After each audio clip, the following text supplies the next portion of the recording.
Bonjour et bienvenue, merci infiniment d'être là aujourd'hui. Je m'appelle Florivine, artiste pluriel et slow, et aujourd'hui on se retrouve pour le point d'artiste du mois d'avril 2021.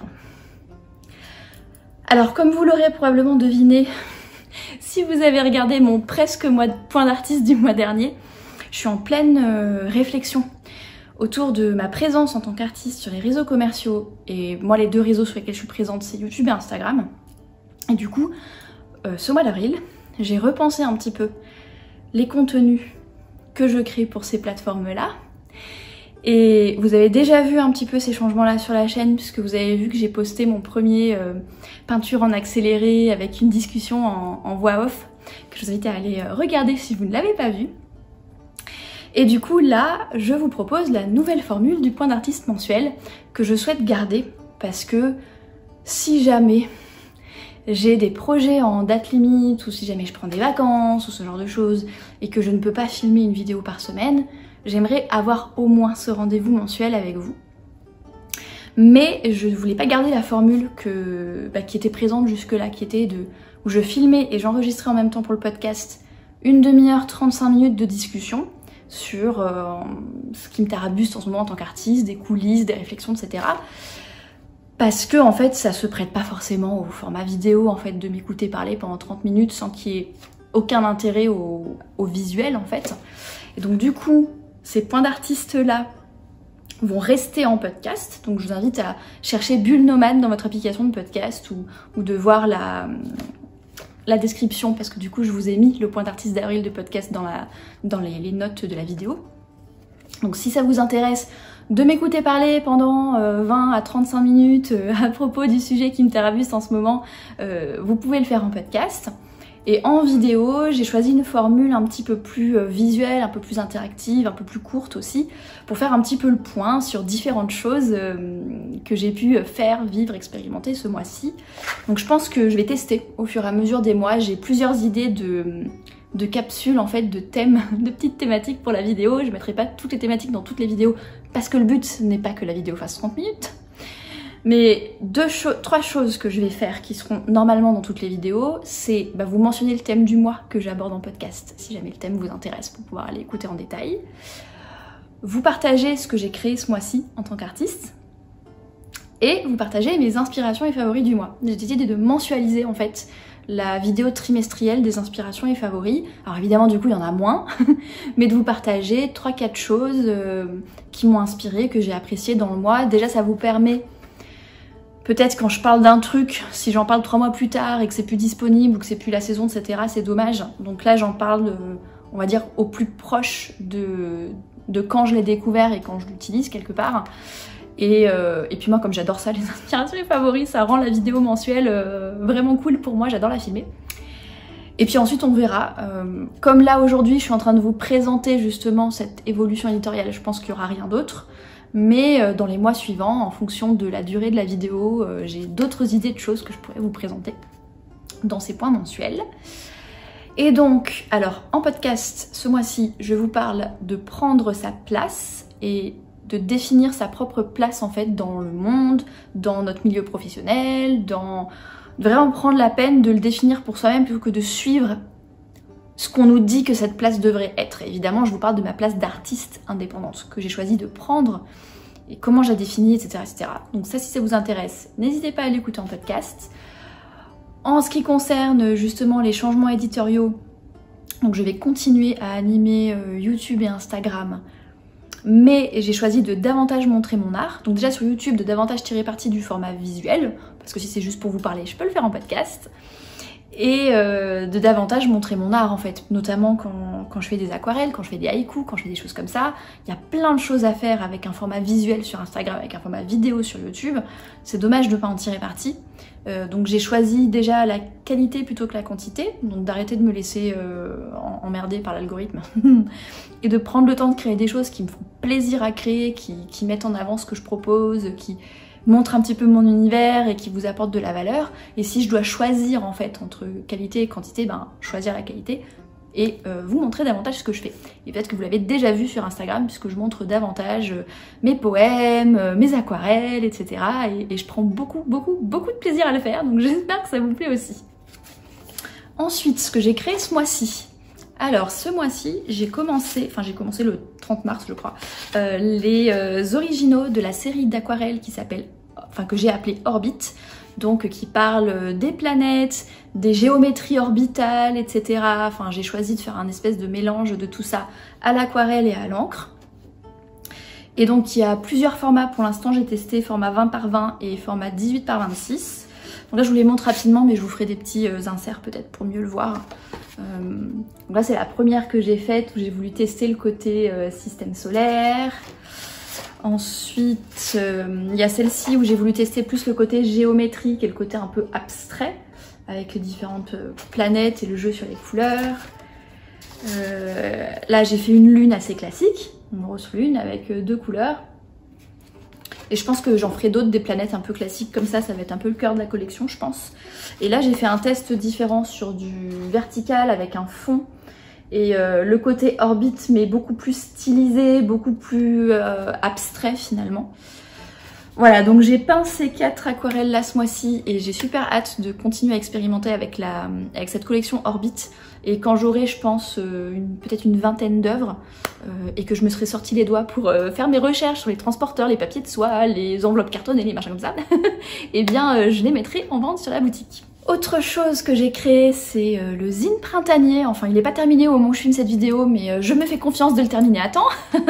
Donc s'il est prêt au moment où cette vidéo sort, je vous mettrai le lien vers la curiosité en description. S'il n'est pas encore prêt, ce sera prêt fin avril, début mai. Si ça vous intéresse, j'invite à vous inscrire à la lettre créative et slow du dimanche matin, où j'annonce les sorties que je fais sur la boutique.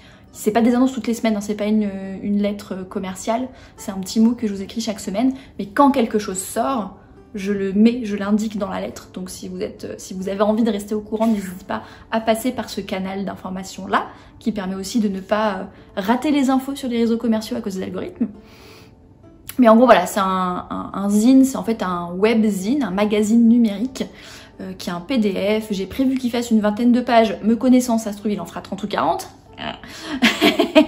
Et qui est pas seulement du texte, mais dans lequel il y a des photos, des illustrations, des poèmes, et donc autour du thème du printemps et de savourer les spécificités saisonnières du printemps, j'ai voulu rassembler en fait mes arts pluriels dans une création finale que vous pouvez contempler donc sur une tablette où vous pouvez imprimer si vous voulez. Pour l'instant je fais que du numérique, hein, on expérimente petit à petit, mais ça c'est quelque chose que j'ai créé du coup ce mois-ci. Et troisième chose, où là c'est en cours, c'est pas du tout terminé, c'est une nouvelle série de novellas qui sera pour la collection Café Litté. Et pour vous résumer le truc, c'est du Jane Austen, mais avec de la magie, des enquêtes et un petit peu plus de liberté de mœurs, on va dire. C'est-à-dire que c'est dans un univers fictionnel, c'est de la science fantasy, c'est le même univers que Rageux, la novella Rageux si vous connaissez, simplement c'est un autre continent de la même planète. Et c'est un espèce de royaume qui est dirigé par une octa, c'est-à-dire une oligarchie de 8 familles nobles mages. Et donc il y a beaucoup de jeux politiques, de mariages arrangés, de choses comme ça. Donc là on retrouve le côté de Jane Austen. Et en même temps l'héroïne qui vient d'être diplômée de l'Académie de magie et qui arrive sur le marché du mariage se retrouve à mener une enquête de sabotage et trouve que c'est plutôt cool de mener des enquêtes. Donc du coup c'est... voilà, c'est un mélange des genres un petit peu particulier, mais j'adore cette histoire, je suis en train de terminer de l'écrire, puis le temps de la corriger, de la faire relire, etc. Je pense qu'elle sera quelque part courant 2021 dans la collection Café Litté. Et pour terminer, une petite sélection d'inspirations, favoris, découvertes du mois d'avril. Et donc la première, c'est une marque, une collection d'aquarelles. Donc la marque c'est Schminke. Donc c'est des tubes de 5 x 5 ml sur le thème de la galaxie. Et j'ai acheté ça dans mon magasin de loisirs créatifs, il y a plusieurs thèmes. Alors c'est de l'aquarelle extra fine, hein, c'est vraiment de la qualité. Je crois que j'ai payé 40 ou 45 € pour les 5 tubes, donc c'est cher. Mais j'adore les pigments. J'ai fait la première orbite là, avec le fond galactique. avec ces couleurs là, je trouve ça génial. Je pense que je vais beaucoup les utiliser pour la collection Orbit, ça me fait super plaisir. Et du coup ça m'a permis de découvrir la marque Schminke que je connaissais pas du tout, qui est une marque de pigments d'aquarelle, que je garde du coup dans mon radar parce que je trouve que c'est vraiment chouette ce qu'ils font, dans une qualité après supérieure, hein. C'est pas pour faire de l'entraînement ou quoi, c'est quand on commence à rentrer dans ces prix là, c'est vraiment de la gamme artiste quoi. Deuxième favori, c'est une série Netflix qui s'appelle Tribes of Europa, qui a été créée par les mêmes scénaristes que la série Dark dont je vous ai parlé dans un Inspiration et Favoris passé. À la base, j'avais pas très envie de le regarder parce que c'est du post-apocalyptique, donc c'est du science-fiction futuriste, ça se passe dans les années 2070. Il y a eu un blackout en 2029, je crois, et on sait pas ce qui s'est passé, mais en tout cas la civilisation s'est effondrée. Et maintenant, ça se passe en Allemagne, il y a différentes tribus en fait qui se sont réorganisées tant bien que mal, on sait pas trop ce qui s'est vraiment passé en 2029 et tout ça. Et moi au départ, j'étais pas trop chaude pour le regarder parce que vous savez que je préfère les trucs cosy, optimistes, sympas, les machins post-apocalyptiques, je trouve ça horrible. Mais en fait, je regrette pas du tout, il y a que 6 épisodes là dans la saison 1. Si vous connaissez Dark, si vous avez aimé, moi c'est ce qui m'a motivé à le regarder quand même, il y a une qualité qui est ouf. Alors, ça pourrait être classé dans la série Young Adult puisque les 3 héros c'est 2 frères et une sœur d'une famille de la tribu Origin qu'on voit dans l'épisode 1 et qui ont entre 15 et 20 ans, 22 ans, quelque chose comme ça, donc grands ados, jeunes adultes. Mais ils ont réussi la prouesse, et moi en tant qu'écrivaine je suis trop contente quand je vois ça, les scénaristes ont réussi la prouesse de faire un truc avec des héros adolescents qui est crédible, où les adultes ne sont pas complètement cons, où c'est bien les adultes qui dirigent les choses et pas les adolescents, où on se retrouve pas avec des adolescents qui savent tout bien alors que les adultes sont devenus complètement stupides, enfin bon... Moi c'est un truc qui me dérange hein, dans tout ce qui est série un peu adolescente, c'est que les adultes sont soit inexistants, soit complètement cons. Et là c'est absolument pas le cas, c'est tout à fait crédible. Le scénario est hyper bien foutu, c'est bien ficelé, l'univers donne envie d'en savoir plus, il y a des mystères, il y a de l'aventure, il y a de l'action. Alors c'est un univers un peu sombre, hein, parce que c'est post-apocalyptique, mais franchement j'ai passé un bon moment et je vous le conseille si vous avez envie. Ensuite, rapidement, de la musique, j'ai découvert... par le hasard des algorithmes Spotify, un groupe de musique qui s'appelle Skald, je sais pas comment on prononce, Skald, qui fait de la musique nordique, de la musique un peu viking. Et il y a 2 albums, un qui s'appelle Viking Memories et un qui s'appelle Le Chant des Vikings. Et alors faut aimer ce genre, hein, c'est un truc un peu instrumental, avec une espèce de guitare nordique, là, de luth nordique, avec des violons, avec de la voix donc masculine et féminine, avec un côté un peu les tambours, les machins, vous savez un peu comme la bande originale de Skyrim. D'ailleurs, ils ont fait une reprise d'Ovakim, là, de la musique principale de Skyrim, c'est très réussi. C'est un peu ce genre-là, donc si vous aimez la musique un peu... instrumentale, un peu médiévale, un peu truc comme ça, et ben c'est bien sympa. J'aime beaucoup. Une bonne découverte, je l'ai mise en favori et je l'écoute en boucle en ce moment. Ensuite, je voulais vous parler de cet énorme bouquin que je vais probablement vous montrer en plan parce que là je vais pas pouvoir tout vous montrer, qui s'appelle Botanicum par Katie Scott et Kathy Willis, chez Casterman en français, hein, c'est en français. Qui dit « Bienvenue dans le Botanicum, entrez dans ce grand jardin de papier rassemblant les plus incroyables végétaux qui parsèment notre planète. » Et en fait, il y a plein de dessins, j'ai acheté ça pour l'inspiration créative, pour faire des aquarelles botaniques, autour de la... Je dis à chaque fois que je suis inspirée par les planètes et la géométrie organique de la nature. Et du coup, je vais faire des trucs un peu géométrie botanique et tout ça. Et du coup, j'ai acheté ça pour m'inspirer et il est magnifique ce bouquin. Les dessins sont extra, il y a plein de sources d'inspiration. Je suis très contente de mon Botanicum. Et pour terminer, un truc qui n'a absolument rien à voir avec l'art, mais que j'avais envie de partager parce que ça faisait très longtemps que j'avais pas découvert une marque qui à la fois coche mes critères éthiques, etc. et qui me fasse super plaisir. C'est une marque de bijoux. Merci les publicités Instagram, qui savent que j'adore les bijoux et j'ai que des pubs de bijoux, qui s'appelle Grid Cusco. Et c'est 2 filles qui tiennent ça en fait à Bordeaux et en fait qui sont en collaboration avec au moins une joaillère péruvienne. Je sais pas si elle est toute seule ou s'ils sont plusieurs à les faire là-bas. Mais en gros, elles sont en lien avec donc des artisans péruviens et proposent des bijoux en argent et en bronze avec des pierres naturelles. Donc j'ai acheté une bague en pyrite quand j'ai vu qu'ils avaient... Moi j'adore la pyrite, c'est un de mes bijoux préférés, enfin un de mes métaux minéraux préférés. Quand j'ai vu qu'ils avaient des bagues avec de la pyrite sertie. J'étais là, oh, on s'en fout du porte-monnaie zippé, faut que je l'achète. Voilà, donc je vous laisserai aller voir le site, je mettrai le lien du site dans la description. Voilà, les bijoux on aime ou on n'aime pas de toute manière, donc je vous laisserai aller voir.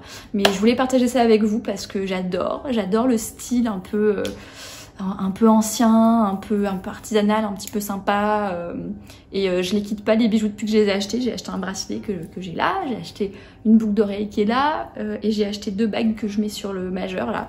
Et depuis que je les ai reçues, je les porte tous les jours, je suis trop contente. Et je dois me retenir de ne pas acheter tout le reste du magasin. Ce sera pour une occasion particulière. Voilà, donc je pense que j'ai fait le tour de mes favoris inspirations pour le mois d'avril. Dites-moi ce que vous pensez de cette nouvelle formule du point d'artiste mensuel.